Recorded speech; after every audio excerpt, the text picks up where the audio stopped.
It's like someone just gobbled up a big chunk of prime floor space at PAX and curated all of the coolest indie games that are going to come out and just stuck them all around that space and just drew tons of people into it. The Indie MEGABOOTH is what makes PAX as a game showcase special. There are a good percentage of attendees now that talk about MEGABOOTH being one of their top tier attractions to come see.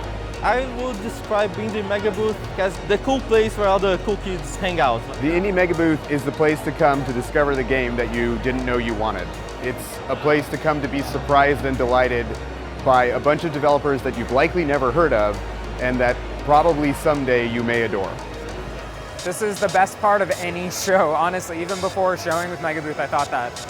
It's the most exciting, it's the newest stuff that's here. Once I got here, once I started showcasing, it's even better. I mean, it's just a community of people that are extremely supportive. Having the MEGABOOTH, that's like a sort of like label of quality to know where to look for, what to look at. It's really helpful for me in terms of like what I want to cover as a games writer. Going to PAX, my very first video game convention, my first fan convention is what led me to what I'm doing today.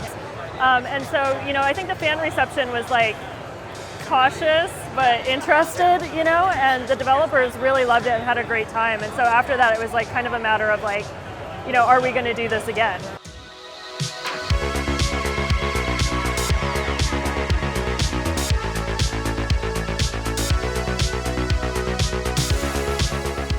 First time I saw the Indie MEGABOOTH, I was probably at my second PAX.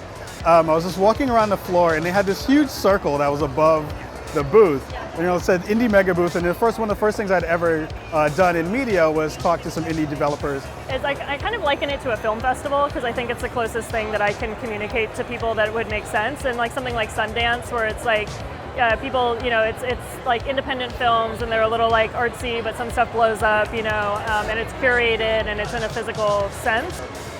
The community that we have is like welcoming, it's inclusive, it's diverse, but it's also like, you know, playful and fun and creative and all of these kinds of things. The way I see the MEGABOOTH, it's like this big indie family. Like before the MEGABOOTH, we were like so outside of the indie scene. We knew by name people, and then being part of this, it's like slowly we got this sense of belonging, of like this. It's our indie family. When you become part of it, it feels like this embrace, you know, and suddenly you start like knowing all these other developers. It really like gives you this opportunity.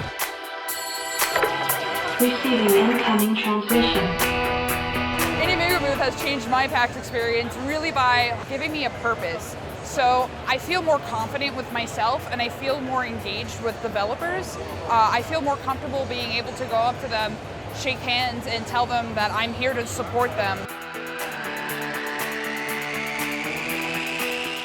Being able to come to something like this like gives you the energy and the motivation and the interaction with fans and other developers and creates this like community and support system that's like, I think actually incredibly important to the development process, and it's incredibly important to our process as well. Like I really like the MEGABOOTH slogan, you know, like individually like we are small and together we are mega. And I think that is like what really keeps on drawing me back to the MEGABOOTH.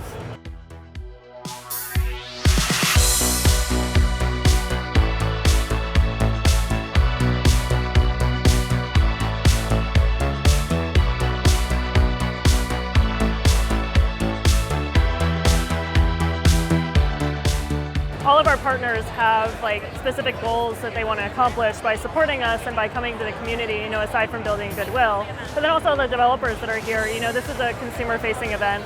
It's a large event. Like most of the games that are here want and are commercially viable. And so they want to get onto a platform, or they want to like look for funding, or they want to get investment, and you know, not a lot of them have the connections for it. They're not really sure how to do it. And so we kind of help to make that process easy for them. When we submitted for the very first time in 2016, we were rejected, and so we like came down to PAX for the first time and talked to them, and we got some really great feedback.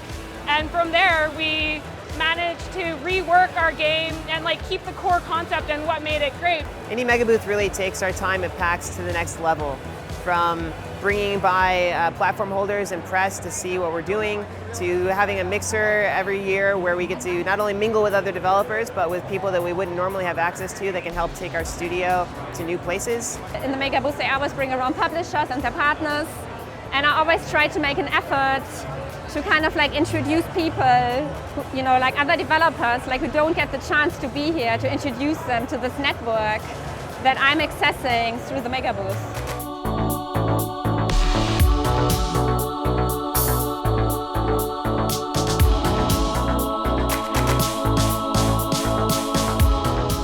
We have our alumni fund, which is where alumni from the MEGABOOTH actually donate money back in to help to support new teams that are up and coming. Primarily it has a diversity focus on it so that we can help to support people who might not have the same advantages or resources to be able to come to an event like this. They like have this amazing fun where they like help them come out and show their game. It's like the power of the collective. It's you're able to do things you would never be able to do on your own. It's really hard to have a voice in indie games, and Indie MEGABOOTH is one of the only players out there that's actually supporting indie games in a way that creates not just visibility, but positivity. Everybody has like physically met each other, and so it's like we kind of have this digital community that meets in person and becomes a physical community and then moves back on into a digital forum.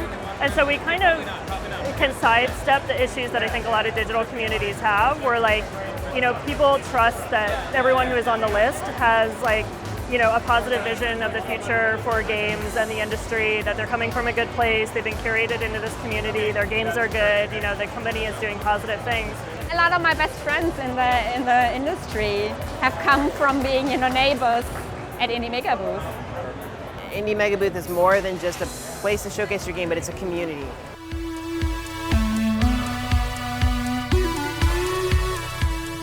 You know when you come into Indie MEGABOOTH, you're getting something of quality.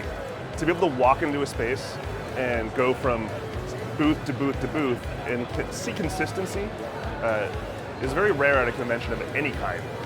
In video games is even harder. There's always a packed, giant group of people here looking to see the games in the Indie MEGABOOTH at a show like PAX. I can imagine the Indie MEGABOOTH as a standalone show. I can imagine it expanding the kind of networking opportunities that it gives other developers to meet other developers. I can imagine it expanding the types of opportunities that developers can have in terms of distribution or promotion or marketing. I think there's basically no limit to what it could be. It's just really going to come down to what they want it to be. And that's what the Indie MEGABOOTH is, right? It's happiness.